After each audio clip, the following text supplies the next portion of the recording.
Olá, queridos, sejam bem-vindos a essa Boa sétima aula do noite. nosso curso. Dessa vez apenas aula gravada, em virtude do feriado, mas graças a Deus que podemos preparar essa aula para vocês, que seja uma bênção, né? Já estamos na penúltima aula do nosso curso. Vamos colocar aqui o PowerPoint.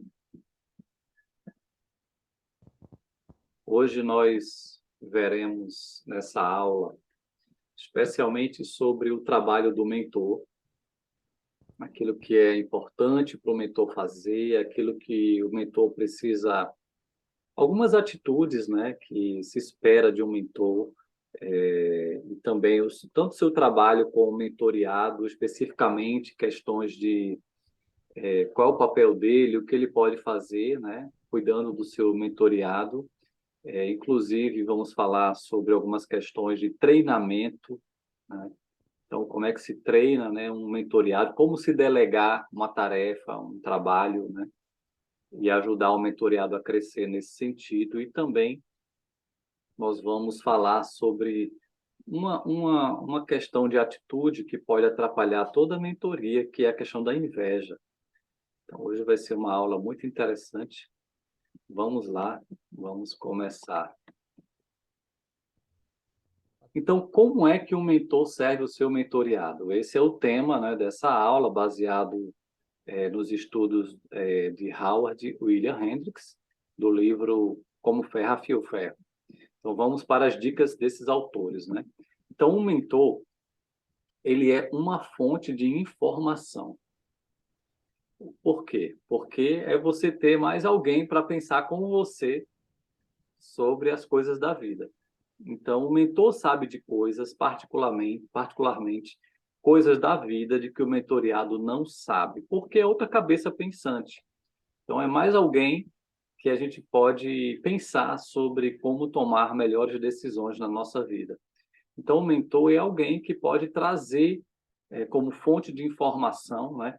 Trazer coisas para a gente, trazer informações para a gente que a gente não estava percebendo, que a gente não estava vendo, porque agora a gente tem mais alguém para pensar com a gente, né? Para caminhar conosco. O mentor fornece sabedoria. Essas duas questões estão bem interligadas, né? Então, ele é fonte de informação e fonte de sabedoria, especialmente, né? E na Bíblia, sabedoria significa habilidade de viver. Todo mundo precisa. Todo mundo precisa de ajuda para tomar boas decisões e viver melhor, né? Então, o mentor, ele aplica sabedoria à vida de uma forma que faz sentido e funciona. Sabedoria é tomar boas decisões no cotidiano da nossa vida. Não é à toa, né, que a palavra de Deus tem uma seção de livros que tem o tema de sabedoria, né? Provérbios, Eclesiastes, Jó, Salmos, né, Cantares, são livros que nos apontam para a habilidade de viver, né? Fornece sabedoria. Então, o mentor, ele ajuda o mentoriado a buscar essa sabedoria, né? Que é um tesouro que a gente deve buscar mais do que o ouro, do que a prata, né? É a sabedoria. E nós sabemos que o temor a Deus é o princípio da sabedoria. Então, todo discipulado, toda mentoria, ela é focada em buscar a Deus, né? Um temor a Deus, e aí sim a sabedoria vai se manifestar, né? Então, é ter mais alguém. Não estou falando que o mentor precisa ser o mestre dos mestres, não é essa a ideia, mas é ter alguém que também está buscando, né? Colocar em prática uma sabedoria bíblica para a sua vida, e assim você vai ter mais alguém, não só você sozinho, mas você vai ter mais alguém que vai compartilhar sabedoria com você, até porque a mentoria também não é só no 1 a 1, ela é no 1 a 1, pode ser um trio, pode ser um quarteto, e até um grupo pequeno também, né? Então, ali é uma fonte de sabedoria, em que a gente pode aprender uns com os outros. Isso é maravilhoso, né? Da gente não caminhar sozinho, da gente buscar ajuda numa mentoria, né? O terceiro ponto né, de como o mentor serve o seu mentoreado, é que ele ajuda a promover habilidades específicas e comportamentos eficazes. No processo de mentoria, o mentoreado passa a saber fazer coisas que não sabia antes. Como a gente tem falado, né, que a mentoria é ajudar o outro a crescer, e nesse crescimento nós vamos ajudar o discípulo a desenvolver novas habilidades e também melhorar o comportamento de maneira geral. Então, na mentoria, tanto o mentor como o mentoriado pode indicar, né, áreas a serem trabalhadas na vida do mentoriado, áreas, problemas, situações e também habilidades que ele precisa adquirir, o que ele quer adquirir, e o mentor vai estar ali por perto para ajudá-lo a adquirir novas habilidades, porque o alvo da mentoria é o crescimento em todas as áreas. Então, se um discipulado funciona, ele ocorre de maneira saudável, regular, naturalmente vai ter ganhos, né, na vida do mentoriado. E os ganhos têm a ver com crescer, né, em habilidades e em comportamentos. Então, essa também é a bênção, né, da caminhada da mentoria. O que mais? O mentor fornece feedback. O mentor é mais do que um espelho, é um comentarista, né? Ele tem um ponto de vista mais bem fundamentado, não apenas vê, mas vê o que importa. Então, é uma pessoa que não está na tua vida, não é você vivendo, mas é alguém que está aqui olhando, né? Observando, ouvindo teus relatos. Então, ele vai poder falar de uma forma um pouco mais distante, no sentido de que não é ele que está ali, né, vivendo aquela vida do mentoriado. Então, ele vai poder tratar de uma maneira mais imparcial, né, as situações que ele está ouvindo do seu mentoriado e, e esse feedback que ele dá, né, do que ele está percebendo, do que ele está olhando, ajuda o mentoriado a perceber coisas que ele não perceberia sozinho, naturalmente, né? Porque ele também vê o que importa. Por quê? Porque ele está tão interessado em ajudar o seu mentoriado, ele inclusive é um intercessor, não é, do seu mentoriado. Então ele vai naquilo que importa, naquilo que precisa, porque ele quer ajudar.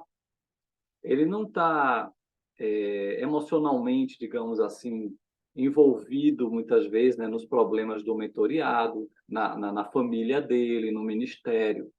Então, por ser uma pessoa um pouco mais distante nesse sentido, né, ele pode dar os comentários dele de uma maneira mais imparcial, né? Então, isso ajuda o mentoriado a não se perder, né? Não se afogar nos seus problemas que ele está vivendo, né? Então, esse feedback, ele é muito bom. E se for preciso, né, falar algumas coisas difíceis, né, se é para o bem do mentoriado, então ele deve dar, porque um bom mentor, ele é verdadeiro. Então, a verdade é muito importante. É um relacionamento honesto, como a gente tem falado. Então, é importante falar a verdade, claro que em amor. Mas esse feedback, que se fala a verdade, é muito importante. Muitas vezes ninguém vai ter coragem de falar algumas verdades para aquela pessoa. E o mentor, sendo alguém imparcial, sendo alguém que está ali responsável por ajudar um discípulo a crescer, ele não pode se esquivar dessa responsabilidade de falar a verdade em amor, de dar um feedback imparcial, né, e claro, bíblico, né, e que ajude o mentoreado a sair daquela situação em que ele está vivendo, né? Então, esse feedback é muito importante. O mentor treina. Então, o trabalho de um treinador é preparar um atleta para vencer competições. O trabalho do mentor é preparar um mentoreado para vencer na vida. Então, isso eu acho fantástico no trabalho da mentoria, é que a gente pode, claro que com o consentimento, né, do discípulo, né, nós podemos buscar alvos de preparar, que a gente possa preparar o nosso discípulo a desenvolver mais suas habilidades, sua vida ministerial, e outras áreas, inclusive. A gente pode viver uma caminhada de treinamento, né? Outro ponto é que o mentor é alguém a quem se pode recorrer, né? É ter alguém a quem a gente pode recorrer. Em tempos de problemas e crises pessoais, precisamos de pessoas em quem confiamos e respeitamos. Um bom mentor vai suprir essa necessidade que todo mundo tem de desabafar, de ir lá e pedir oração para essa pessoa e pedir uma ajuda em alguma crise que ele está vivendo, ele não sabe o que fazer, né? Então ele vai ter um amigo, né? Como a gente já tem falado também, um amigo a quem ele pode recorrer e um relacionamento que vai ser trabalhado a questão da confiança, da lealdade, respeito, né? Então, um bom mentor, ele vai ser essa pessoa que vai estar ali disponível, né, a se recorrer na hora que as coisas apertam na nossa vida. Então, isso é maravilhoso, ter esse amigo presente na hora da angústia faz toda a diferença. O mentor ajuda a delinear planos. Ele pode dar conselhos para traçar um programa de crescimento espiritual, a trajetória para a carreira, a educação, avaliar o casamento, etc. Então, um bom mentor, ele ajuda, né, o seu mentoreado a definir planos de crescimento. A gente já falou também sobre isso ao longo de todo esse curso, né? Que um bom mentor vai ajudar o seu discípulo a traçar alvos para a vida dele. Alvos, claro, que devem ser alvos que sejam possíveis de ser alcançados, né? Que se respeite também o nível do discípulo, onde ele está e aonde ele pode ir, mas que sejam também alvos que tenham prazos, né? Que não fique assim aleatório, mas que tenha prazo, que a pessoa busque, né? De maneira prática, né? Alcançar esses alvos. Então, isso também é algo muito importante do discipulado, porque tira o discípulo do comodismo, né? Da zona de conforto. Isso é muito importante, ter alvos de crescimento. E o mentor também estimula a curiosidade. Mentores tendem a preferir abrir portas a fechá-las. Eles nos mostram as possibilidades, as oportunidades e o inexplorado. Claro que ele não força ninguém a nada, mas um bom mentor, ele não é aquele que diz, se eu fosse você, eu não ia para lá, né? Não, o mentor não faz isso. O mentor, ele diz, olha, será que pode ser uma opção, né? Vamos pensar, vamos orar, vamos investigar. Será que esse caminho, né, essa aventura, se você for por ali, por aqui, é um novo desafio para você, será? Né? Então, ele não é daquele que logo bota o pé e diz não vai, não, não, né? Tudo não pode, né? Um bom mentor, ele quer que o seu discípulo ele se desenvolva, e se desenvolver tem a ver também com correr riscos, tem a ver com buscar novos caminhos, né? Então, estimular a curiosidade, vamos investigar, vamos estudar mais esse tema. Não traga logo uma palavra, uma sentença final, não fecha logo a porta, né, das possibilidades. Se um discípulo, por acaso, sentir um desejo de ser um missionário, de viajar para outro lugar, né? Então, que tal, ao invés de dizer não dá para você, não podemos perder você, que tal o mentor dizer, olha, vamos orar mais sobre esse sentido, vamos investigar, tem algum país que você pensa, vamos atrás, vamos ver se tem algumas portas nesse sentido, vamos buscar, né, discernir as direções que Deus tem para a tua vida. Um bom mentor, ele não fica impedindo o discípulo de buscar novas alternativas, mas ele estimula, claro que sempre entendendo os limites bíblicos né, dessas decisões, dessas buscas de um discípulo, né? Mas um mentor, ele prefere abrir portas do que fechá-las. Então, em algum lugar da sua vida, há alguém tentando superar obstáculos esmagadores. Podem ser obstáculos que tenham a ver com racismo, baixa autoestima, recursos limitados, problemas pessoais ou as consequências de erros tolos. Ou seja, em nossa volta, sempre vai ter alguém que está precisando de ajuda, gente que está lidando com problemas grandes e não tem ninguém para ajudá-lo, né? Então, o mentor vem para isso, o mentor vem para ajudar a lidar com esses problemas, esses obstáculos, essas cargas pesadas, né, que as pessoas muitas vezes estão carregando, e a gente ajuda, né, a aliviar o fardo. Então, ou também podem ser obstáculos até menores, como as pancadas, né, que todo mundo tem que suportar no dia a dia, né, à medida que nós crescemos, né?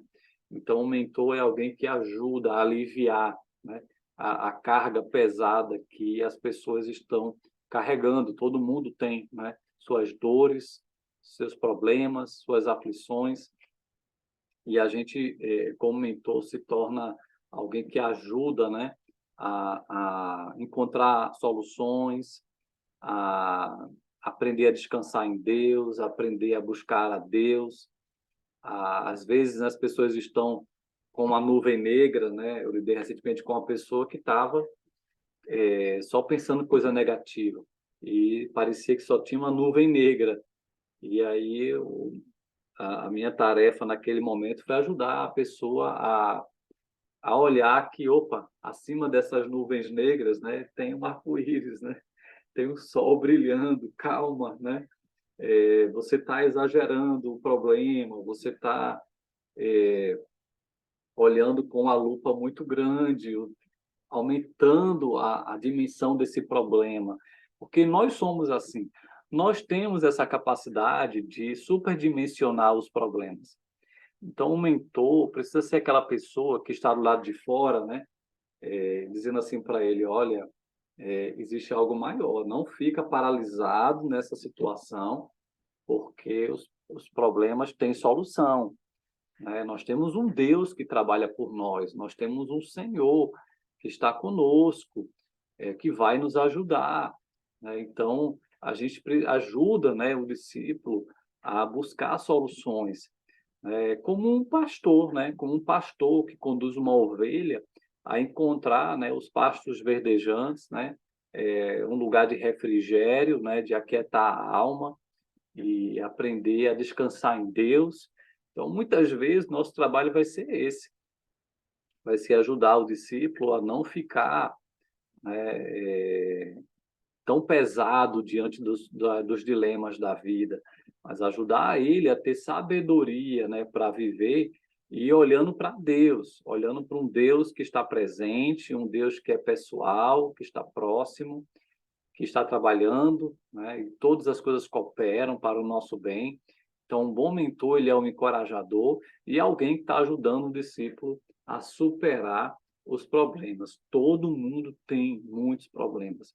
Então, o mentor precisa ser essa fonte de ajuda a lidar com os problemas.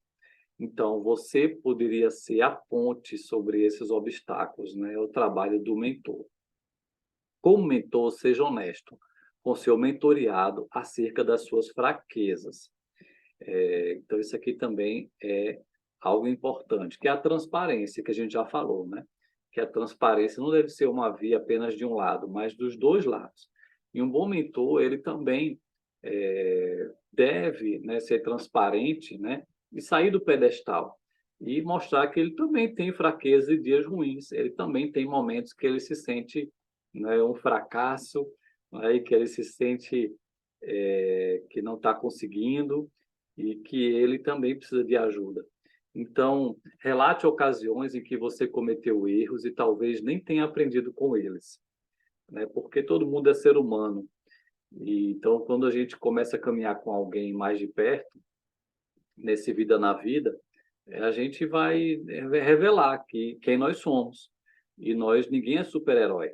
todo mundo tem suas fraquezas, todo mundo tem seu espinho na carne, né? E todo mundo precisa aprender a se fortalecer em Deus, mesmo que tenham suas fraquezas, suas dificuldades, né? Então, um bom mentor, ele também vai saber contar, né, suas dificuldades, não para trazer um peso para o discípulo, mas para mostrar que ele também é ser humano e que ele também busca, né, depender de Deus, e também ele está pedindo ajuda até a um discipulador, né, e ele também não anda sozinho, ele também busca um discipulador.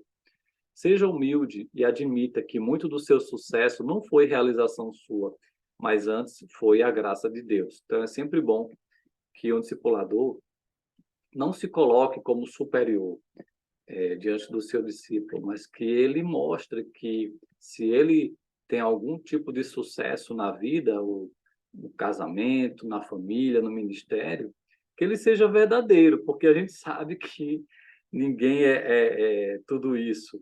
Se somos alguma coisa, somos pela graça, né? Sempre foi a graça de Deus operando em nossas vidas, né? E Deus nos direcionando, nos dando sabedoria, nos livrando de situações, né?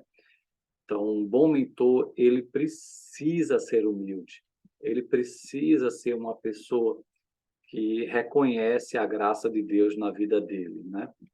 E isso ajuda um discípulo a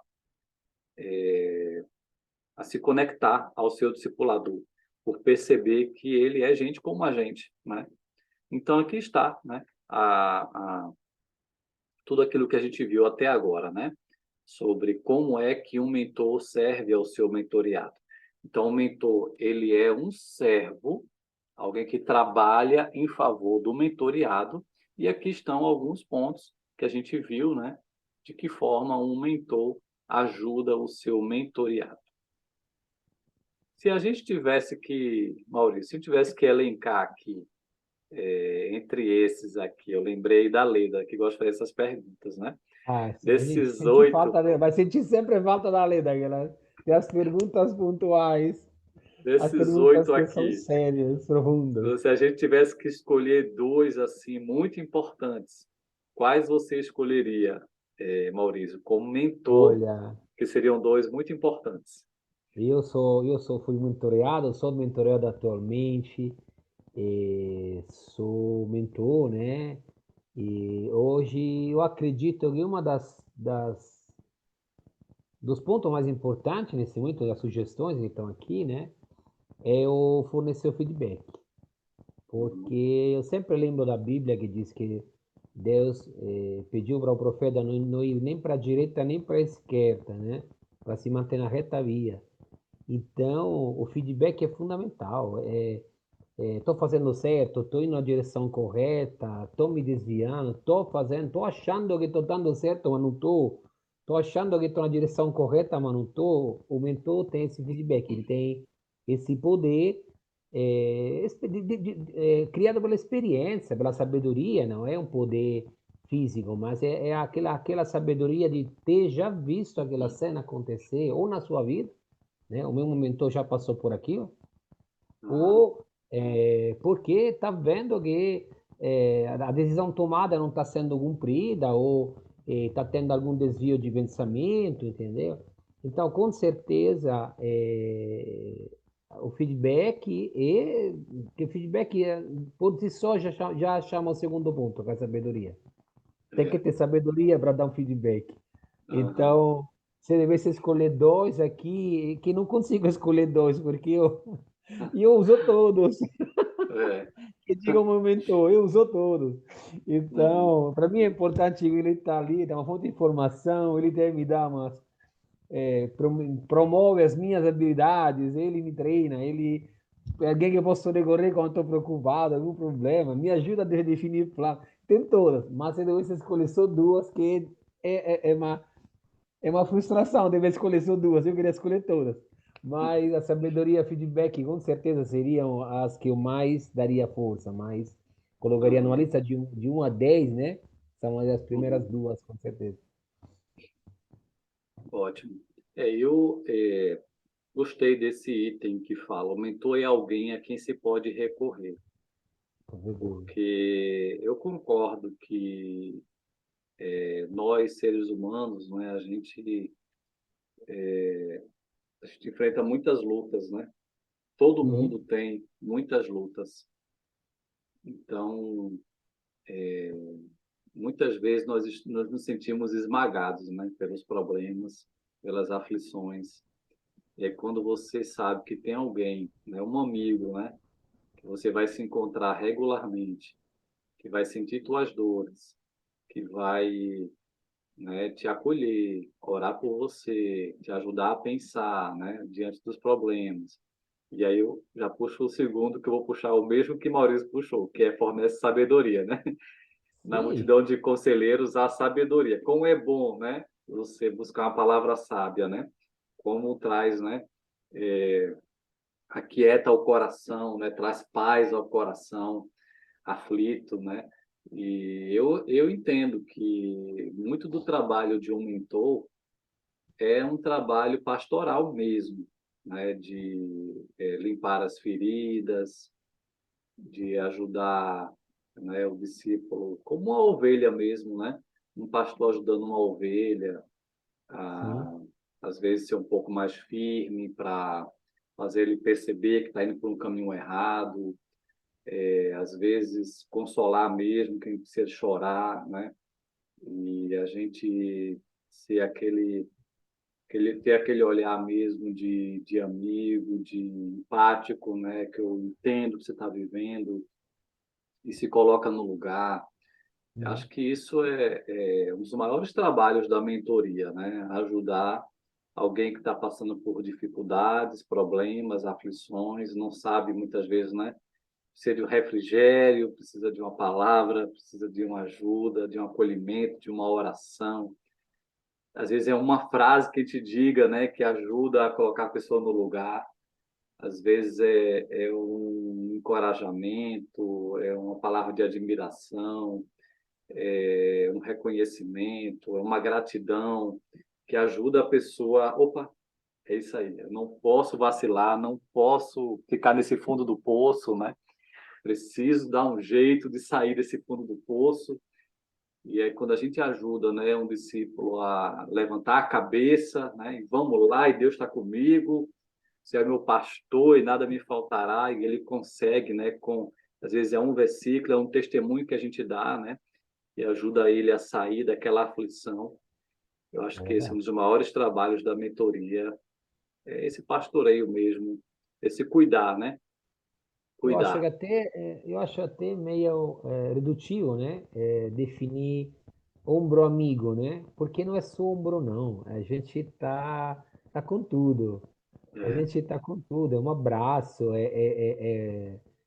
Não é só um lugar onde a gente pode derramar nossas lágrimas, né? Fisicamente uhum. ou emocionalmente falando, né? Mas realmente o mentor acho que a definição de pai espiritual abrange tudo. É, Acho que ombro amigo é redutivo, né? Pai é pai. Então, e assim, tá quando, e para tudo. quando, e quando um mentor também encontra no mentoriado um parceiro, um amigo, né, um auxiliar, um ajudante, um intercessor também, aí Sim, pronto, melhor ainda, né? pior ainda. Acho que Às é, vezes, fecha, né? às vezes eu vou para a mentoria de algumas pessoas e eu vejo que o mentoriado quer apenas ser cuidado, né? Não, porque nem espera, né? Às vezes eu já vivi situações assim, né? Que o discípulo chega para mim, aí diz assim, como é que você tá? Aí eu começo a dizer alguma coisa, tá, mas veja só, eu estou assim, assim, assim, assim. Ele nem quer te ouvir. Ah, eu tive um É desses. engraçado isso, é Eu engraçado. tive um desses. Eu ajudo alguns Ele é desse pastores jeito. eu ajudo Ele alguns cortava logo. pastores que são assim. Eles nem querem me ouvir, eles querem ser pastoreados, né? Acho que a demanda deles é tão grande, com tantas necessidades, que eles nem querem te ouvir. E eu entendo isso, eu entendo porque realmente o É, papel do mentor é parar tudo para ajudar o mentoriado. Mas quando o mentoriado entende que não é só ele que precisa ser ajudado, ele também é um parceiro do mentor, sim. ele é um ajudante, ele também se importa, ele também ora. E você, né, meu discipulador, meu mentor, como é que você está? Vi que você não está também com um semblante muito feliz, aconteceu alguma coisa. Eu acho que isso é fantástico, né? Quando tem essa troca, né? Quando Sim, também não sim, sim, fica só o mentor fazendo tudo, mas o mentoreado também entende que é uma via de mão dupla. Eu acho fantástico. sabe, só para completar, né, porque tu já falou tudo, na verdade, é assim, é, quando há troca, há crescimento mútuo, Uhum. né? Se só um tá dando informação, está só despejando informação, e É. o outro recebe, mas o que está dando informação perde, né, a Uhum. informação do outro, perde a prestação de conta do outro, perde Uhum. a troca. E É, se não há troca, é, para mim não há crescimento. é É só um complicado, despejar de né? informações, pode ser sabedoria, pode ser dicas, pode Uhum. ser tudo. Mas onde Uhum. não há troca, não há nenhuma vantagem. Né? Tem que ter um Verdade. escambo, né? Tem que ter um escambo, um para outro. Aham. Na mentoria isso é fundamental, porque todos os dois crescem, os dois Verdade. amadurecem sobre aquilo, Todo, os dois e desenvolvem. todo mundo está em obras, né? Ninguém está acabado, perfeito, né? Exatamente, exatamente, Só que alguns exatamente. estão num processo mais avançado, outros menos, mas todo mundo está em obras, né? Todo mundo Ninguém tem está obra. acabado, ninguém tá é uma obra acabada, né? Aham. E às Amém. vezes falta um pedacinho para nossa obra, que traz é outro, né? Ou Amém. talvez falta um pedaço com uma forma específica, que é uma área que a gente não é forte, né? E Uhum. outro aí vai encaixando o edifício que Deus nos deu para construir sobre Jesus, sobre a pedra angular de Jesus, precisa Uhum. todo dia de não, como dizer, de transformação, de melhoras, isso, de melhoras, Uhum. acho que essa é a palavra, Sim. isso mesmo. Ok. Vamos lá, vamos continuar então a Vamos aula. lá, continuando A essa aula, aula tá tá? boa, a aula tá rendendo. Amém. Continuando, como é que um mentor serve seu mentoreado?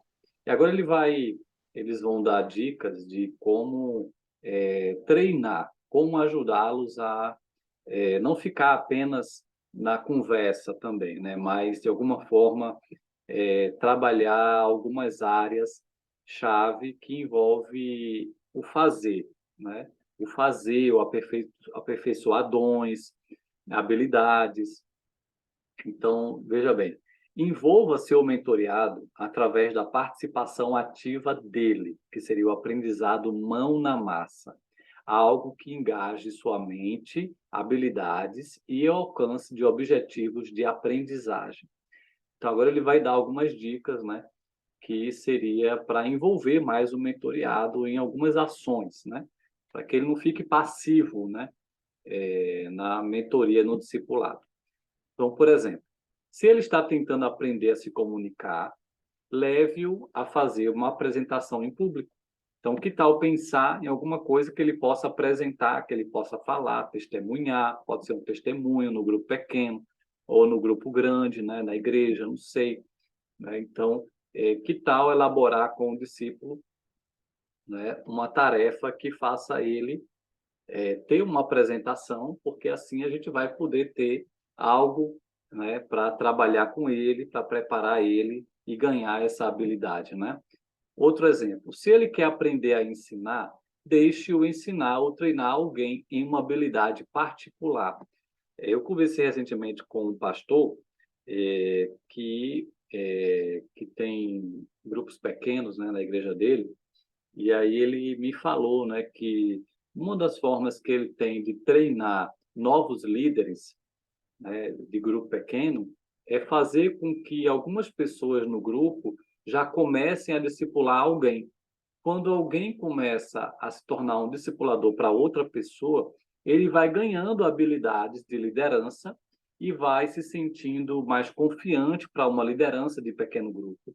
Então, essa seria uma estratégia, né, que eles têm intencional de que o líder não discipule todo mundo sozinho, mas que ele delegue a tarefa de discipulado para algumas pessoas que ele está preparando para uma futura liderança, porque assim ele vai ganhando habilidades, experiências, né, de cuidar de alguém.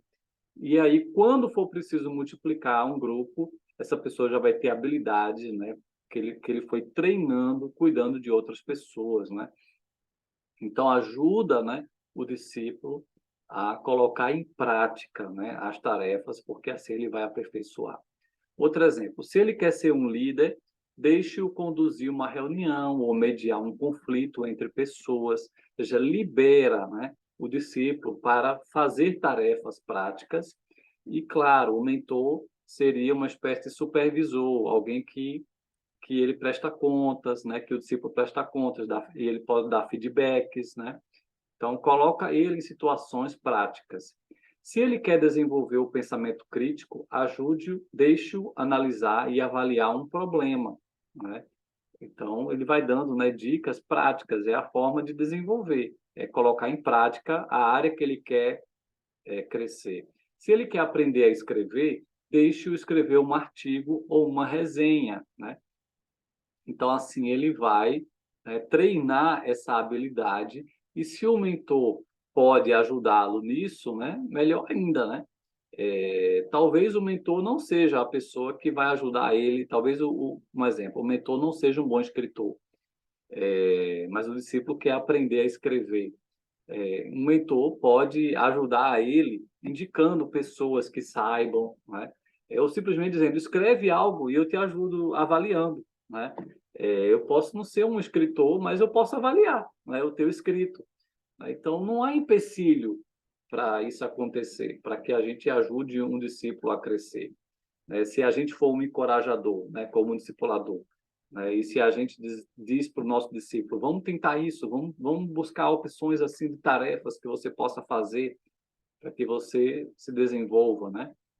Um outro exemplo, se ele quer aprender a ser um servo, deixe-o dirigir a Kombi da igreja por algumas semanas, né? Então, coloca o discípulo para varrer, né, o templo, né, arrumar o arquivo da igreja, a biblioteca, limpar os livros da biblioteca da igreja, sei lá, né? Então, existem meios de servir, né? Existem vários, não só no templo, né? Ou na própria casa dele, o que é que ele pode fazer para ser um melhor ajudante no lar dele, né? No trabalho, na vizinhança, né? Então, quer ser um melhor servo? Vamos servir, né? Então, delegue uma responsabilidade também da maneira correta, porque esse se torna o fracasso de muitos discipulados. Ao passar uma responsabilidade, não apenas descarregue no colo do discípulo e saia correndo. É o que a maioria das pessoas fazem. Não, eu não faço tudo sozinho, não. Tem gente que se gaba disso, né? Não, mas eu delego, né? Eu já entendi, né, que eu não sou o único que Deus chamou. Eu já entendi que a igreja é uma igreja de sacerdotes, né? No Nova Aliança, todo mundo é sacerdote, todo mundo é ministro, então eu delego. Mas aí, quando você vai ver, delega de qualquer jeito. Então, às vezes, um líder não consegue preparar um novo líder porque ele não sabe delegar as tarefas. Ele joga, ó, você que vai conduzir, né, a reunião da próxima semana, você que vai trazer a edificação, mas ele nem ajudou o discípulo a preparar como é que faz, como é que se lidera um grupo. Ele joga na fogueira e quer que o discípulo se dê bem. Olha, você vai pregar no próximo domingo, eu estou te treinando. E só porque deu para ele a responsabilidade, acha que isso é treinamento. Isso não é treinamento, né? Não é dessa forma que se treina alguém, simplesmente jogando o problema para ele resolver, né?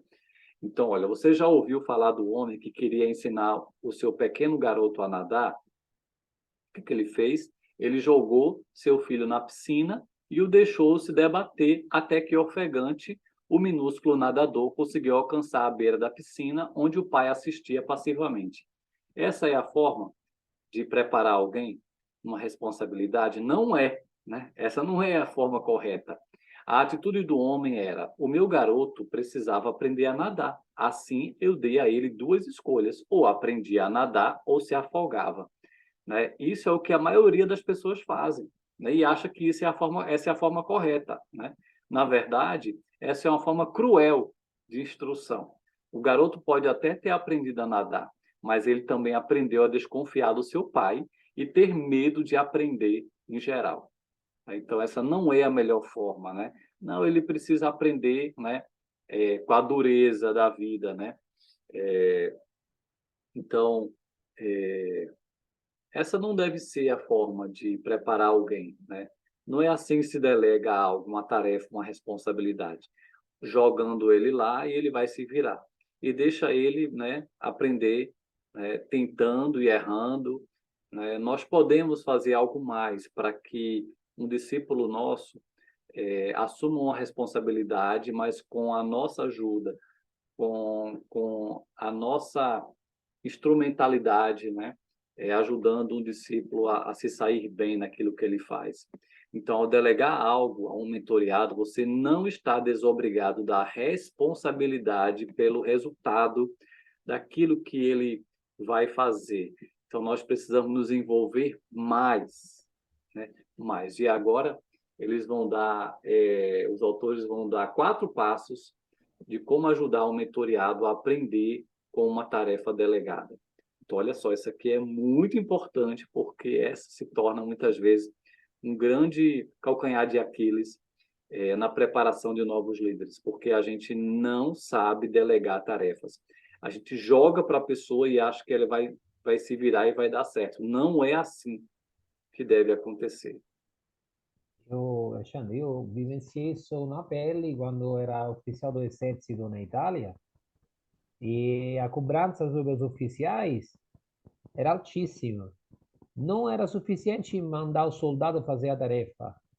De jeito nenhum, ele tinha que depois ir lá e verificar se a tarefa tinha sido executada corretamente. Isso iria trazer um desgaste, um problema, uma preocupação depois para o general do batalhão, porque de uma coisa tão pequena, sim, mas se não for executada corretamente, vai trazer, né, na cadeia de comando, vai trazer um desgaste lá na frente. Então, Uhum. é muito sério. Não podemos, de jeito nenhum, entregar a tarefa e esperar que haja excelência do drone se a gente não tiver acompanhamento, né? Isso é Uhum. muito sério.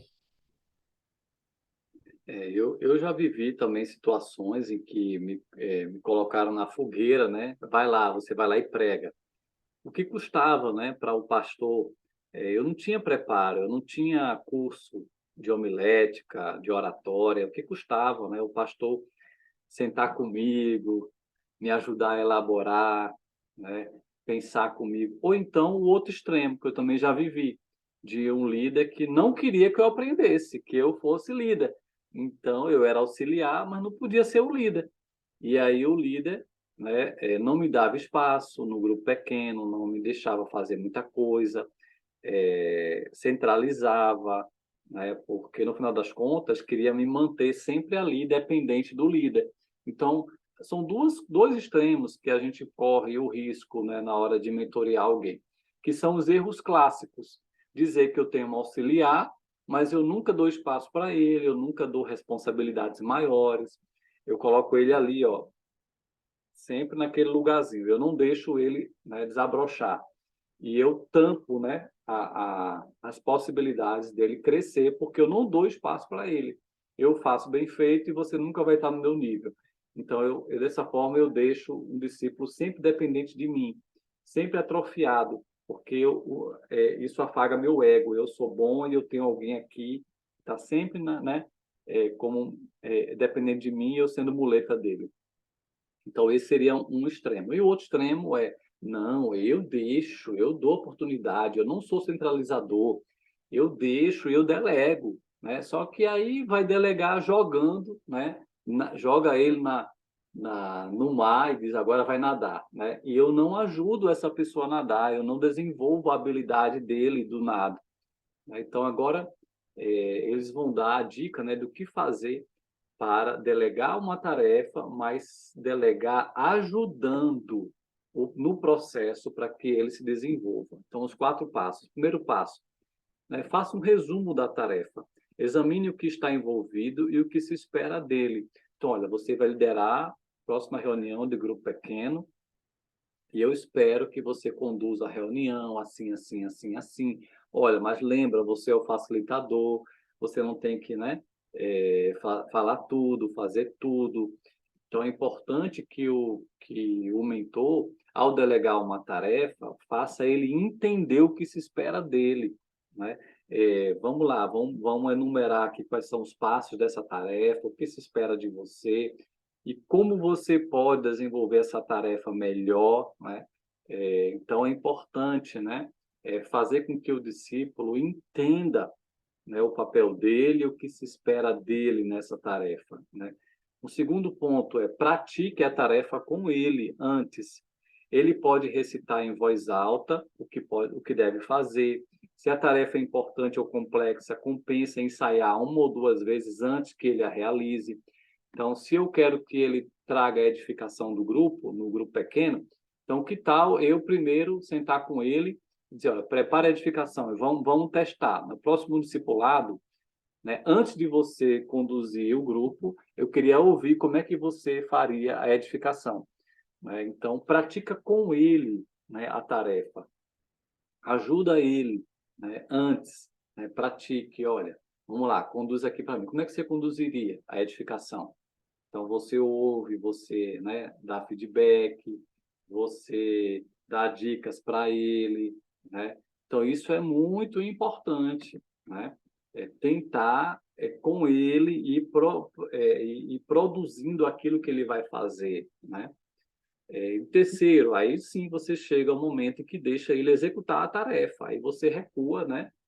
E deixa ele fazer o que ele tem de fazer. Mas primeiro, você orientou ele, você deu instruções, você deu passos práticos. Aí, em segundo lugar, você praticou com ele a tarefa para ele se sentir, né, mais confortável, se está no rumo certo, você praticou. Aí sim chegou o terceiro ponto em que você deixou ele executar a tarefa.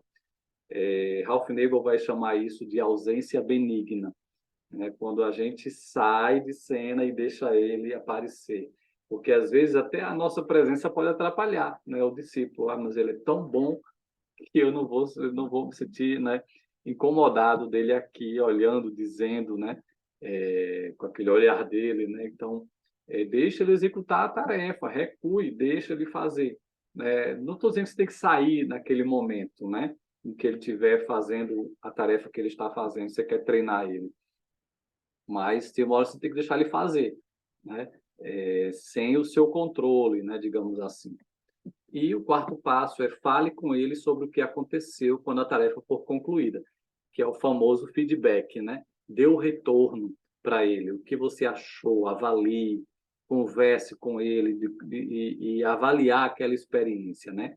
Então, esse é um dos momentos de maior potencial de ensino. Dizem que a experiência é o melhor professor. Isso não é exatamente verdade. A verdade é que a experiência avaliada é o melhor professor. Então, avaliar a experiência que é o melhor professor, né?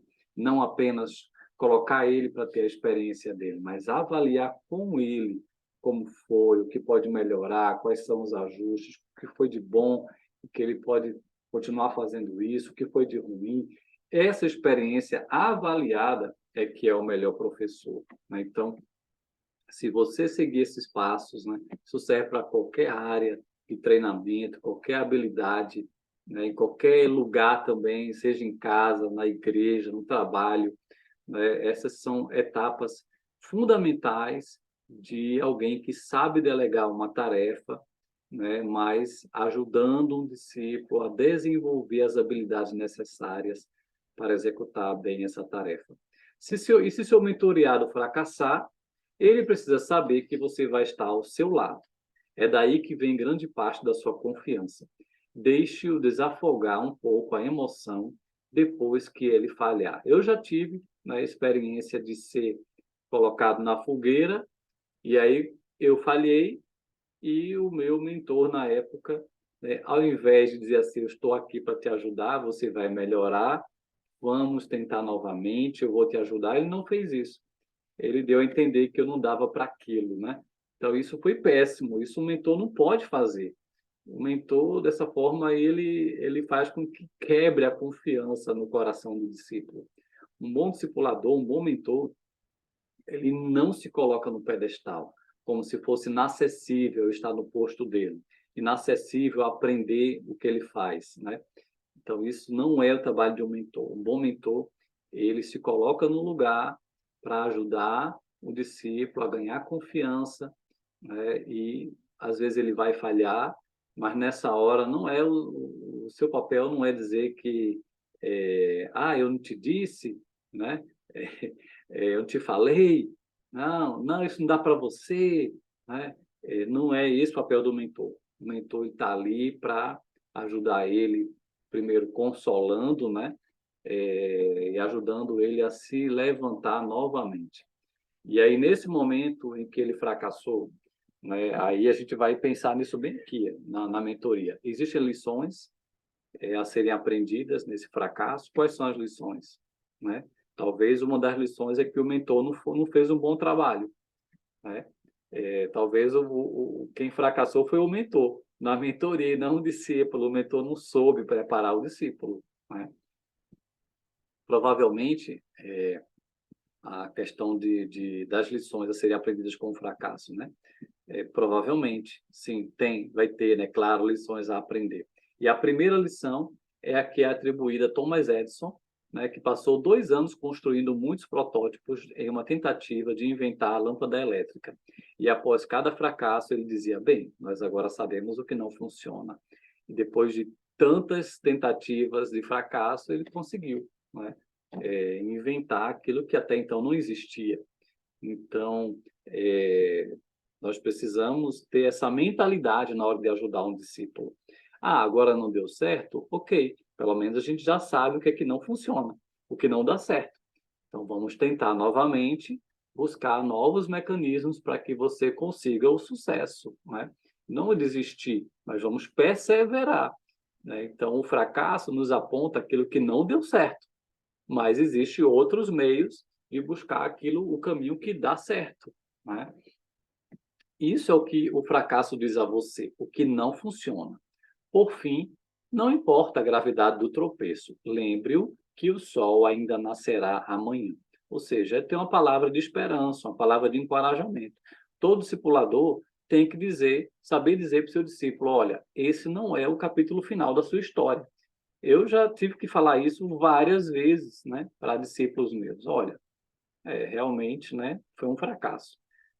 Mas esse não é o capítulo final.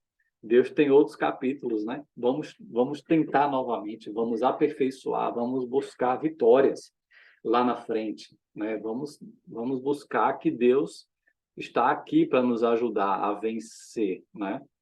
Então essa postura é fundamental na mentoria. O tempo ideal para trabalhar duramente com o mentoreado não é depois que ele falha, mas depois que ele é bem-sucedido. Isso aqui é a dica, né, que eles dão, né? E quando ele falha, ele se sente um fracasso. Então, como se fosse um cão morto, né?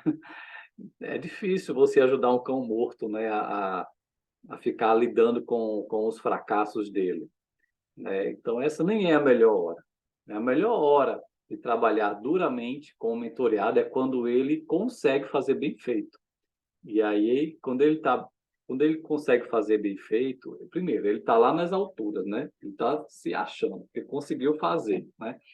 Então, nesse momento, a dica que eles dão é que um discípulo ele está mais aberto para ouvir algumas questões que ele tem que melhorar. Mas quando ele fracassou, ele precisa de ajuda a se levantar. Não dá para ficar remoendo o fracasso com ele. Essa não é a melhor hora de ficar só remoendo o fracasso, né? Mas quando ele é bem-sucedido, ele está mais atento a ouvir alguns pontos que ele tem que melhorar, né? Porque ele está bem, né, para ouvir algo negativo. Mas se ele já está só no negativo, fica difícil tratar coisas negativas com quem já está no negativo, né? Então, geralmente aprendemos muito mais com o sucesso do que com fracassos. O fracasso nos mostra o que não funciona, já o sucesso mostra o que funciona, né? Então, nós aprendemos muito mais com o sucesso, o que nos levou a ser bem-sucedidos, né? Do que o fracasso em si. Portanto, precisamos analisar os fatores de sucesso que explicam o resultado positivo, né? Preste atenção nas motivações e paixões do mentoriado, nas condições em que ele age melhor, nos interesses que o estimula a agir, nas práticas e habilidades que usa para atingir os objetivos e nas que ele se relaciona com as pessoas e obtém bons resultados. Então, um bom mentor, ele sabe trabalhar os pontos positivos, né, as virtudes do seu mentoriado, né, porque todo mundo tem pontos positivos e, na verdade, se dá bem nos seus pontos positivos. Então, um bom mentor, ele vai estimular, né, essa área de força, né, do seu discípulo para que ele vá além, que ele seja encorajado nessas áreas positivas, porque todo mundo tem áreas negativas. E o mundo é muito pessimista. Se nós, mentores, só vemos os pontos negativos, isso não encoraja um discípulo a avançar. Então, um bom discipulador, ele vai ajudar um discípulo a olhar as coisas positivas, né, para que ele seja encorajado a avançar. E quando ele estiver avançando nas positivas, esse é um bom momento de tratar as negativas dele também, né? Porque isso não quer dizer que ele não vá trabalhar, né, as questões difíceis, né? Nós vamos lidar também com elas, né? Mas um bom mentor, ele trabalha focando nas positivas, né, para que ele seja encorajado a ir além, a avançar mais ainda naquilo que ele faz, né? Então, olha só, enterre os fracassos dele, mas construa sobre os sucessos dele, né? Aquilo que está dando, que ele está conseguindo fazer bem, né? Mas não fique só remoendo os fracassos, essa é a ideia, né? Enterre os fracassos. Não, já passou. Não, nós vamos superar, né? Nós vamos trabalhar e você... essa liderança sua não deu muito certo. Tudo bem. Então, a gente já viu que não dá certo. Mas o que é que dá certo? Vamos trabalhar aquilo que você é bom, né? Na sua liderança. Vamos aperfeiçoar isso, né? Vamos nos fortalecer nisso, né? E os fracassos a gente vai enterrar. A gente já percebeu que não dá certo, mas o que dá certo esse vai ser o nosso alvo do teu crescimento, né? Para que a pessoa não fique, né, paralisado, né, diante dos fracassos, não é isso? Então, como podemos delegar responsabilidade de maneira correta? Eu já contei algumas coisas aqui, né? Então, cada um vai ter suas experiências, né? Mas é importante a gente aprender, né, a delegar responsabilidades da maneira correta, ok? Às vezes a gente tem mais experiências negativas do que positivas para contar nesse sentido, né? Mas precisamos aprender com as positivas.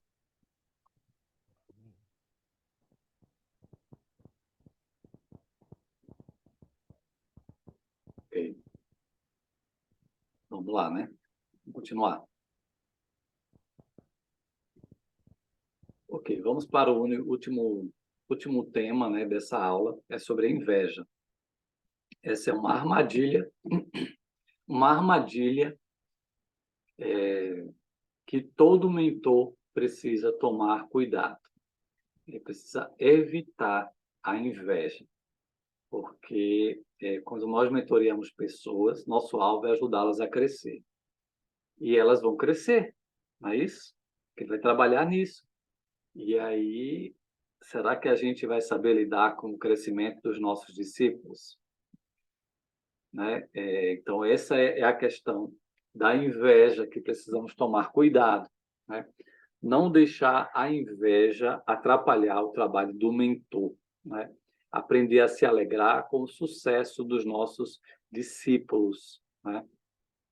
E não a ficar invejosos quando um discípulo se sobressai. Isso não é reino de Deus. Reino de Deus se alegra com o crescimento e o sucesso de cada um, com cada um frutificando. Essa é a alegria. Às vezes, né, um mentor, ele é uma pessoa que frutifica, né? Mas aí ele pode preparar um discípulo que frutifique mais do que ele. De repente, eu, como mentor, né, seja um mentor que frutifico a 60 por 1. Mas aí eu estou, né, discipulando alguém que está frutificando a 100 por um. Como eu lido com isso? Muitos lidam com inveja. E aí, ao invés de se alegrar, né, ficam tristes e começam a reagir mal diante de um discípulo. Então, isso é um problema, muitas vezes, no discipulado, que precisamos tomar muito cuidado para não cair nessa tentação de cair na inveja. Jesus disse a seus seguidores que eles fariam coisas maiores do que ele fez. Então, a alegria do Senhor é ver seus discípulos, né, prosperando, frutificando, indo além, né? Você quer que seu mentoreado ultrapasse você? Olha que pergunta, né? Tudo bem se seu discípulo se tornar mais bem-sucedido do que você, mentor. Tem mentores que não conseguem lidar com isso. Conheci homens que cinicamente depreciam as realizações dos seus antigos mentoreados. Alguns usam de políticas sujas para obstruir o seu sucesso. Muito perigoso isso aqui. E aí tem um exemplo, né? No filme Amadeus, né? Antônio Salieri, um músico da corte do século XVIII, foi impelido pela inveja ao tramar a morte do seu pupilo, que era extraordinário, seu discípulo Amadeus Mozart, né? Por causa da inveja. Já o pioneiro da psicanálise, Freud, né? Sigmund Freud, se tornou tão amargurado em relação à crescente aclamação dos seus seguidores, Carl Jung e Alfred Adler, que reescreveu algumas das notas de rodapé dos seus escritos para evitar dar crédito a eles. Olha só que tristeza, né? Ninguém está imune à inveja. Ninguém. Em 1 Samuel, capítulo 18, quando o rei Saul retornou da batalha e que derrotou os filisteus, as mulheres o saudaram com tamboris e dança. Essa era a maneira costumeira de celebrar a vitória, e essa deveria ter sido uma ocasião alegre. Saul matou milhares, elas celebraram, cantando, enchendo de alegria. Mas então adicionaram na musiquinha uma segunda parte que dizia: e Davi matou dezenas de milhares, mais do que Saul. E agora, né? Então, versículo 8 e 9, Saul ficou muito irritado com esse refrão e aborrecido disse: atribuíram a Davi dezenas de milhares, mas a mim apenas milhares. O que mais lhe falta senão o reino? E daí em diante Saul olhava com inveja para Davi. Você teme que algum dia um mentoreado seu possa capturar o seu reino? Deixe-me dizer-lhe algo. Ele pode, sim, capturar o seu reino. Se você fez um bom trabalho como mentor, ele deveria, na verdade, capturá-lo, né? Ele deveria ir além do que o que você tem feito. Talvez, né, o seu discípulo devesse herdá-lo e construir o seu legado muito além do que você possa imaginar. Esse é o ideal que você deveria estar tentando alcançar na mentoria, né? Que o seu discípulo vá além, que ele frutifique, que você construa um alicerce para que o seu discípulo possa ir além, né? Porque você está preparando ele, né, com tudo que você já viveu, para que ele, né, possa ir além, possa avançar. Não é isso que os pais fazem para os filhos? Eles preparam o caminho para os filhos irem além, né? Só que às vezes, né, tem gente que bate a inveja, né, quando o discípulo se sobressai do que o seu mentor. E aí bate também o receio de perder o seu espaço, né? O receio de perder, né, o seu reinado, vamos dizer assim. Mas a gente precisa lembrar que se temos alguma coisa, foi Deus quem nos deu. E no reino de Deus, nós somos só servos, né? É Cristo que é o Senhor. O império é do Senhor e não é nosso. Então, se alguém está brilhando mais do que a gente, é para a glória do Pai, né? A glória sempre é para o Pai. E o trabalho que a gente faz, né, não é nosso, é do Senhor. e é Ele que vive em nós. Então, que o Senhor cresça e nós venhamos a nos diminuir, né? Porque o reino é do Senhor e não nosso. Então, a gente está preparado para isso? Você, mentor, está preparado para isso? Para ver o seu discípulo crescer e brilhar mais do que você? Que o seu discípulo seja herói e você seja o formador de herói, né? A inveja é um veneno que mata o embrião de novos líderes. Muitos estão construindo seus reinos quando deveriam construir o reino de Cristo. Por que treinar os meus concorrentes? É a atitude de muitos, né? Então, é uma pena pensar assim, né? É difícil ver alguém nos ultrapassar. Isso ressuscita cada medo que tivemos quanto ao nosso próprio valor, nossa competência e importância. Quando a multidão começa a entoar o nome de outro, surge em nós a ideia de que eles esqueceram o nosso. E isso dói. Então, o que fazemos com essa dor? O diabo serve a bandeja da inveja. Deus serve a salvação pela graça. Então, a gente tem que lembrar da graça, né? Tudo que fazemos é pela graça. Nós não merecemos nada. Tudo que alcançamos é pela graça de Deus. E tudo é para a glória de Deus, não nossa. Então, a gente precisa colocar o coração em Deus e aprender a olhar como o Senhor olha, a olhar para o reino de Deus e não nosso. O reino de Deus está ganhando algo com isso, então eu preciso me alegrar, porque é para a glória de Deus e não nossa. Ok? Aquele que escolhermos ditará como viveremos, em inveja ou em alegria. Ok? O que podemos fazer para nos prevenir contra o veneno da inveja? Eu acho que a gente tem que lembrar que quando nós semeamos e alguém toma a nossa frente, grande vai ser o nosso galardão, Amém. porque estamos Isso semeando. mesmo. Então, se a gente, em vez de ser invejoso, fosse, Deus me perdoa, oportunista, a gente deveria ter mais gente, né, levando o reino, crescendo, sendo melhor do que nós, porque grande vai ser o nosso galardão.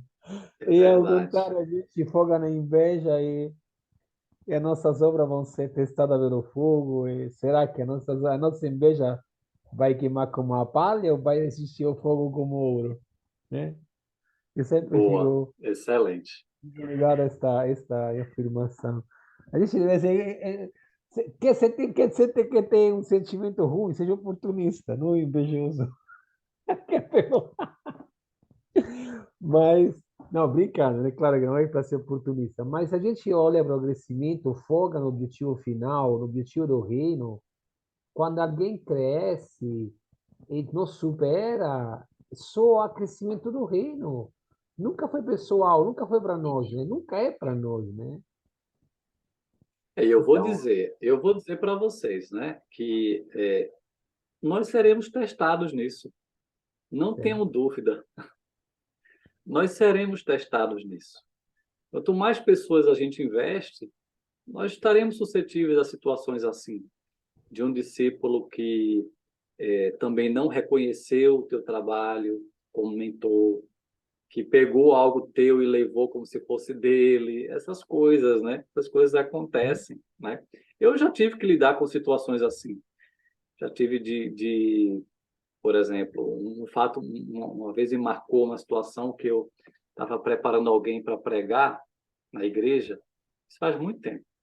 E, e aí eu sentei com essa pessoa, ajudei, orientei. Eu não era pastor da igreja nessa época, eu era um dos líderes da igreja, e eu ajudei essa pessoa, que era também um líder da igreja, e dei várias dicas. Olha, que tal você pregar assim, assim, assim? Olha, que ideia, tem isso aqui, aqui, aqui. Dei algumas ideias de ilustração. Assim, na verdade, se brincar, eu ajudei a criar tipo assim, o esboço todo, né, dessa pessoa. E ajudei, e encorajei. E aí, na hora que essa pessoa foi pregar, essa pessoa pregou assim, como se não tivesse tido ajuda de ninguém, né? Não citou nada, não falou meu nome, não disse que teve ajuda.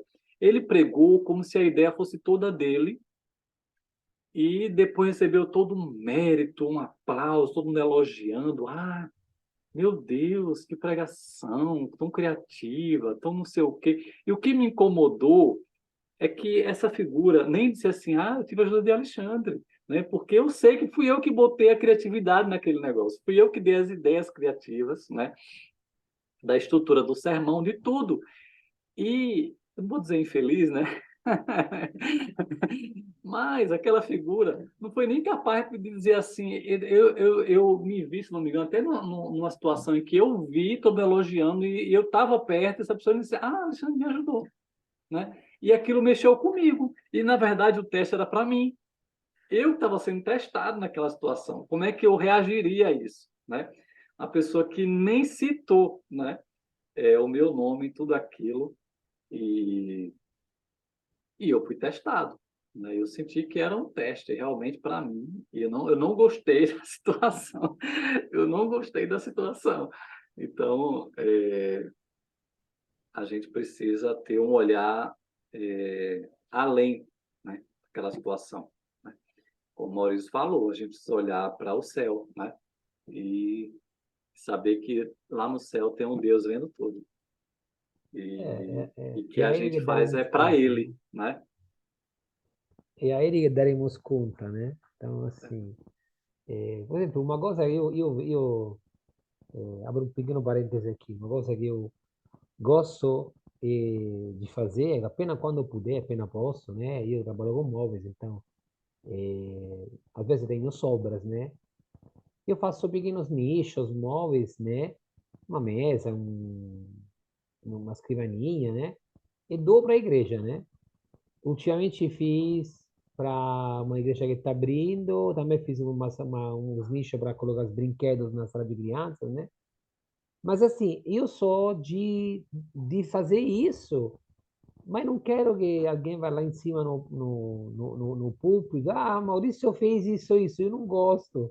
Eu pessoalmente não acho, a gente tem que fazer, né, que vai reconhecer Deus, então eu não quero reconhecimento das pessoas nesse caso. Isso, Não é isso. inveja, na verdade, eu acho que é um sentimento ao contrário, né?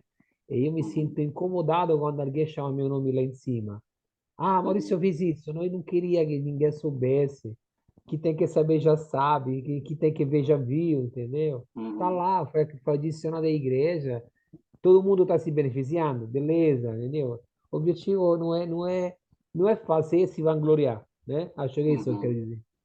É. Mas E fazer, contribuir, ponto, entendeu? Então, é, acho que nesse aspecto a inveja não me afeta, né? Nesse uhum, aspecto, pelo menos, né? O cara lá fez um armário X, não sei o quê, fez uma escada, né? Aí, beleza, todo mundo vai se beneficiando, entendeu? Mas uhum. não tenho. Eu acho que nesse aspecto, pelo menos, não tenho isso. Gosto de Eu doar acho que e fica no escuro, na sim. verdade, fica no anonimato. Eu acho que essa questão da inveja, que é o problema, né, de alguém sobressair, alguém que a gente investiu.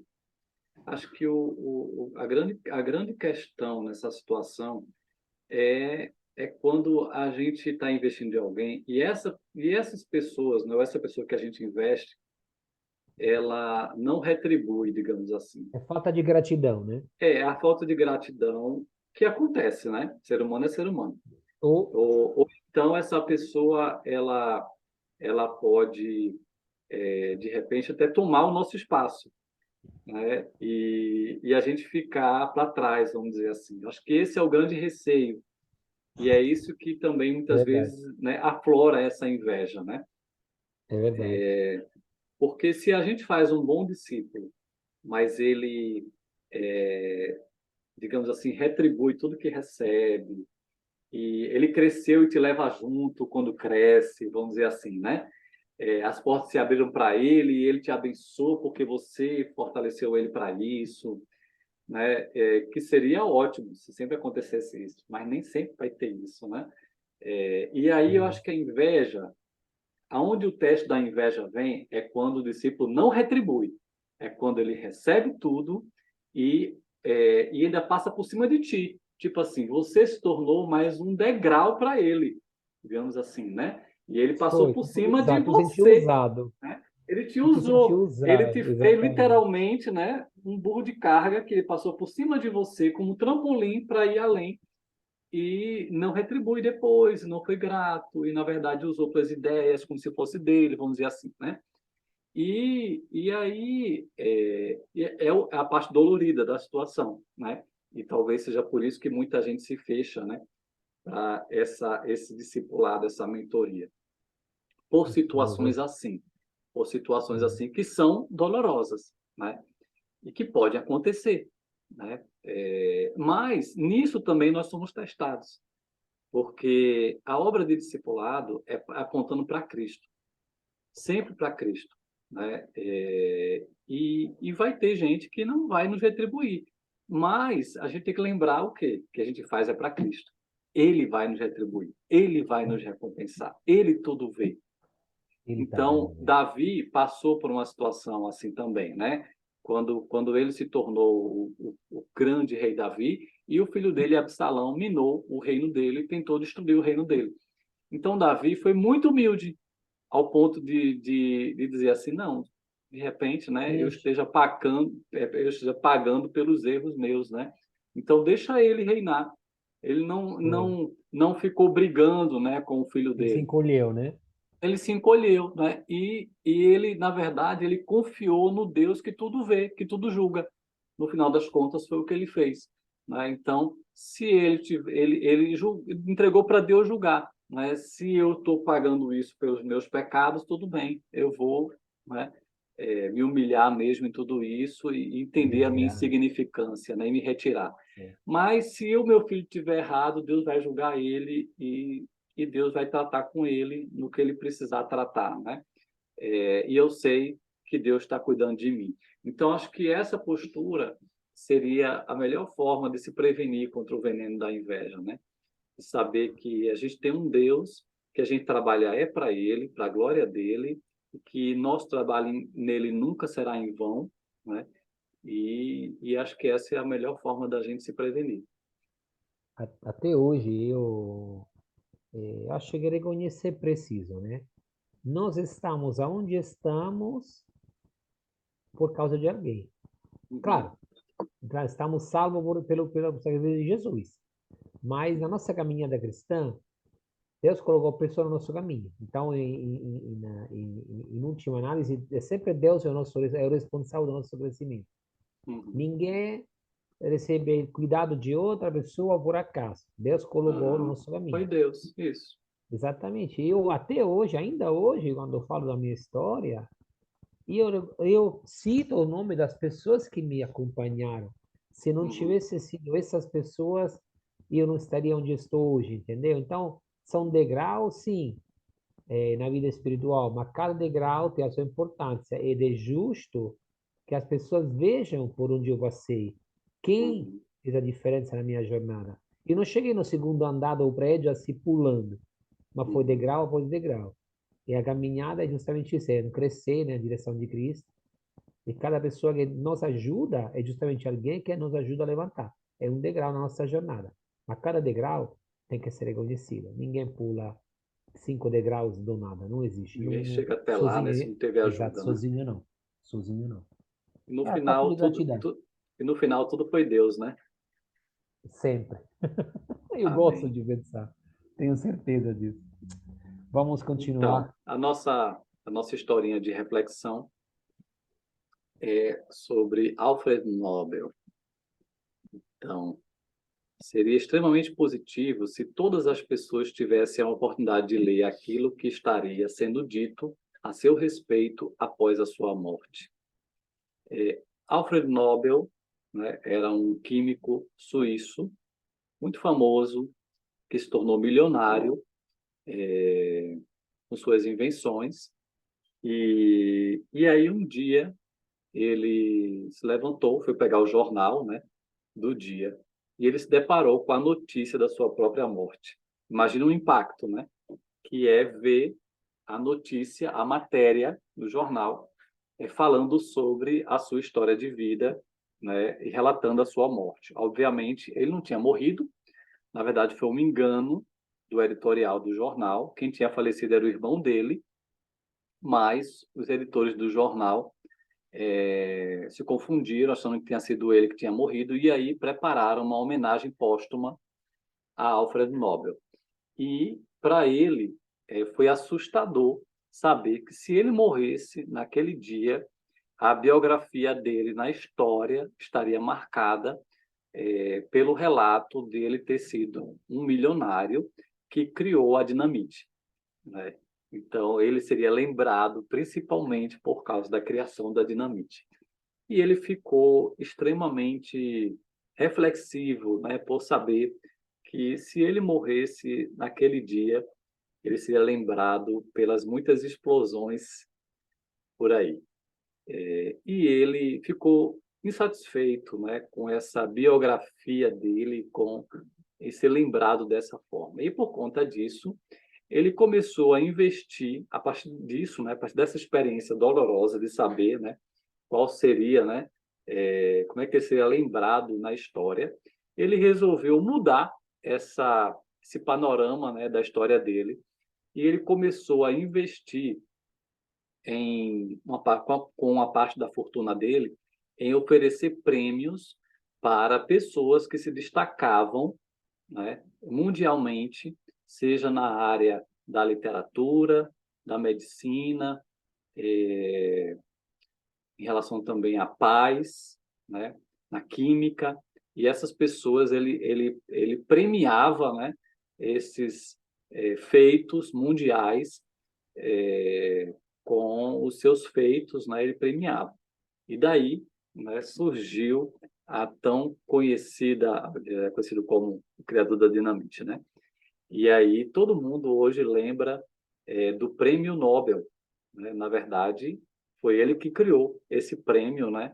Prêmio Nobel da literatura, da química, da medicina e principalmente da paz, né? O Prêmio Nobel da Paz.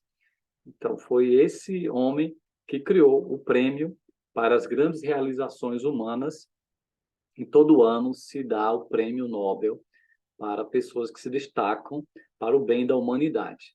Então, hoje, ninguém mais lembra da dinamite que o Nobel criou, mas hoje todo mundo conhece muito bem que ser premiado com o Prêmio Nobel é o maior destaque, né, da humanidade nesses feitos, né?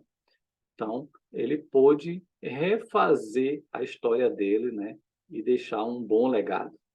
E daí a gente também usa essa reflexão para a vida, né? E no discipulado, né, o nosso papel é ajudar, né, nosso discípulo a também pensar, né? O que eu quero deixar, né? Que eu quero, como eu quero ser lembrado, né? Como uma pessoa briguenta, como uma pessoa que desiste de tudo, né? Ou como alguém que foi até o fim, que amou, que cuidou, que fez a diferença. Então, nós precisamos ajudar, né, nossos discípulos a ir além, a fazer a diferença, a saber que, enquanto Deus nos dá oportunidades, é para crescermos, avançarmos e fazermos a diferença. Ok? A ferramenta prática, né, de hoje, ela é um pouco parecida com algumas ferramentas que nós já vimos, mas tem um olhar, né, próprio, né, que David Cornfield traz, que também nos ajuda a entender uma forma de ajudar um discípulo por meio da ferramenta chamada AROA. AROA é um acróstico, né, que são 4 passos de ajuda, ajudando um mentoriado a descobrir soluções a problemas que ele esteja enfrentando, né, e buscando alternativas de crescimento, de resolver os problemas que ele está vivendo. Então, o A de alvo, o R de realidade, o O de opções e o A de ação, né? Então, alvo, realidade, opções e ação. Então, o papel do mentor baseia-se na convicção de que o mentoriado precisa chegar às suas próprias conclusões para que haja mudanças reais em sua vida. O mentor não é a pessoa das respostas, nem precisa ter uma resposta em mente. Ele deve fazer boas perguntas para ajudar o mentoriado, com a ajuda do Espírito Santo que está dentro dele, a encontrar a direção que está lhe faltando. Então, basicamente, é buscar uma alternativa, né, ou passos para resolver algum problema que o mentoriado está enfrentando, através dessa ferramenta chamada Aroa. Então, ele vai definir um alvo, né, para resolver esse problema, né? De acordo com o alvo, o mentor vai ajudar a entender qual é a realidade de hoje dele, né, que ele está enfrentando diante dessa situação. Digamos que o problema que o nosso discípulo está enfrentando é um problema sério de relacionamento com alguém. Então, o alvo que a gente pode ajudar ele é como resolver esse problema, né? Então, digamos, me relacionar melhor com essa pessoa, né? Que ele está sendo difícil lidar, talvez alguém na mesma casa, né?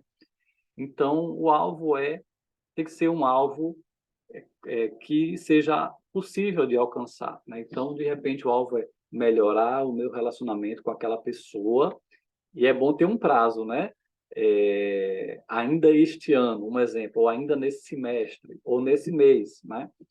E aí, qual é a realidade dele, né? A realidade é tentar descobrir do mentoriado o que ele tem feito nesse relacionamento, o que é que já deu certo, o que é que não deu certo, é tentar descobrir ao máximo o que ele já fez e como é que é esse relacionamento, né? E depois de ouvir a realidade, você vai buscar opções de como melhorar, de alcançar esse alvo. São ações que seriam opções, né, do que fazer para melhorar essa situação e alcançar esse alvo. Então, nas opções, os dois, né, buscam ideias, né, para colocar em prática, para melhorar esse relacionamento, né? E a ação seria o que é que eu escolho como mentoriado, o que é que eu escolho colocar em prática, né, nessas opções. Então, eu vou selecionar algumas dessas opções e que eu decido colocar em prática e prestar contas, né, para o meu mentor, né, ou para outra pessoa, desses passos que eu vou colocar em prática para alcançar aquele alvo. Basicamente é isso. Mas vamos ouvir agora, vamos ler, né, o que David Cornfield fala sobre esses passos, né, da Aroa, ajudando alguém a buscar soluções de problemas reais que ele está enfrentando. Então, é sempre importante orar primeiro, né, pela pessoa, né?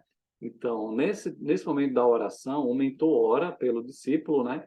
Ele deve afirmar as qualidades que esse discípulo tem e a visão de ambos serem parceiros com Deus para cumprir os seus propósitos aqui na Terra, de buscar, Senhor, nos ajude, né? Senhor, estamos juntos aqui, né, para que o meu discípulo consiga lidar com esse problema, nos oriente, nos direcione, ilumine nosso entendimento na busca por soluções, né? Então, é uma oração de encorajamento e buscando de Deus, né, uma direção. E aí o alvo, né, seria o primeira ação, né, dessa Aroa, é definir o alvo. O que o mentoriado deseja que mude em sua vida? As pessoas normalmente vêm com um problema na cabeça. Problemas focalizam o passado e o negativo. Alvos focalizam o futuro e o positivo. O mentor ajudará o mentoriado a ser específico quanto à identificação de um alvo, né, que seja algo pessoal, e que o mentoriado assume a sua própria responsabilidade pela mudança, e não um alvo para outras pessoas mudarem. Então, ele vai definir, olha, o que eu posso fazer? O meu alvo é crescer no meu tempo a sós com Deus, né? Então, é um alvo do discípulo, dele mesmo, não é de outra pessoa que ele está lidando, mas é com ele mesmo. Um comportamento que ele tem que melhorar, que ele precisa alcançar, né? Então, essa é a ideia do alvo. E a realidade, então, qual é a sua realidade? Qual é a sua situação atual? De onde surgiu esse problema? O que até agora o impediu de resolvê-lo? O que contribui para que a mudança aconteça? A ênfase da mentoria é o presente e o futuro, e não tratar do passado. Então, essa realidade não é fazer uma viagem no passado com ele, fazer uma, né, uma regressão, né, um trabalho psicológico para desvendar o passado dele. Não é essa a ideia. A realidade é para tentar apenas entender como esse problema aconteceu e o que ele já tentou fazer para lidar com isso. É só para isso, para entender, né, para buscar alternativas hoje, né? Essa é a ideia de entender, só para entender melhor a realidade dele nesse aspecto que ele trouxe, do problema que ele trouxe. Em seguida, vem as opções. Geralmente, a pessoa enxerga poucas ou nenhuma opção para resolver o problema. Então, a ideia é passar alguns minutinhos em que cada um, tanto o mentor como o mentoriado, busca anotar algumas possibilidades do que ele pode fazer, alternativas do que fazer. E aí, depois, cada um diz, né, o que anotou, né, o que pensou, e aí se tenta buscar, né, uma lista única de soluções. Então, trabalhe com uma tempestade de ideias, onde inicialmente tudo vale. Isso libera a criatividade para buscar opções do que fazer nessa situação, né, para ajudá-lo a resolver. E na ação, se identifica, né, quais são os passos iniciais, de forma escrita, o que eu vou fazer e para quem eu vou prestar contas, né? Então, naturalmente, o mentor vai ser alguém que você vai prestar contas, né? Mas pode ser outra pessoa também, pode ser o cônjuge, né? Pode ser alguém que a pessoa também está lidando ali, que lhe ajude no processo, né? Então, durante todo o processo, tanto o mentor quanto o mentoriado devem escrever o alvo, as opções e o plano de ação, na medida em que conversam, procurando discernimento divino. Então, a ideia é de cada um ter o seu papelzinho e anotando cada um desses passos, né? O alvo, a realidade, as opções e o plano de ação final, né? Então, esse Aroa é uma ferramenta até parecida com outras que a gente já viu, mas tem o seu jeito próprio, né? Que David Cornfield ensina, e é mais uma coisa que a gente pode usar na mentoria, né?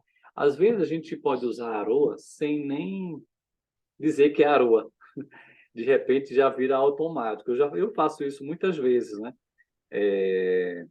Recentemente eu fiz isso com o Maurício, né? Sem nem dizer que era Aroa. Né? Ele trouxe uma situação e aí eu entendi um pouco a realidade com ele e depois eu comecei a pensar com ele. Tá, vamos pensar aqui algumas ações, né? Que você poderia fazer, algumas opções do que fazer. E aí eu dei uma ideia. Aí ele, não, isso aqui eu já tentei, não, isso aqui não. E se a gente fizer isso? Eu digo, pode ser. Aí ele, mas tem isso. Ele mesmo pensou em coisas. No final das contas, ele pensou em coisas que eu não pensei e que ele colocou em prática, entende? E aí o último passo é colocar em prática e prestar contas, né? Dessas ações que se buscou, né? Então, é uma ferramenta muito simples, a gente não precisa complicar ela é simples, mas que ajuda muito, né, no processo de solução de problemas que a gente sempre tem, né? Verdade. Ok? E por fim, a dica de filme de hoje é Coach Carter, né? Esse filme, mais um Da filme aí Netflix. tá na Netflix, né? Tá, Treino confirmado. para Treino para a Vida. É mais um filme de esportes, mas que tem um monte de lição, né? Esses filmes de esportes tem muita superação, tem muita mudança de vida e desenvolver o potencial, né, do jogador. E aí, mais uma vez, é um filme, né, que o mentor, né, o treinador de basquete, ele é muito durão, mas Vale a pena, viu? o jeito dele, né, de trabalhar traz muitos resultados, porque ele quer o crescimento, né, de cada jogador, né, não só na quadra, né, mas na vida. Então, é uma ótima dica, né, de filme que fala de mentoria do início ao fim e da diferença de um mentor, né? Tem muito a ver com Ok, disciplina, né? isso. Ok. Então, Deus abençoe a Obrigado por todos. participar. na nossa aula de hoje. A Segunda-feira, gente se vê na nossa próxima última aula. aula. Vamos fechar com chave de ouro a aula de Amém. segunda-feira. Até a próxima. É.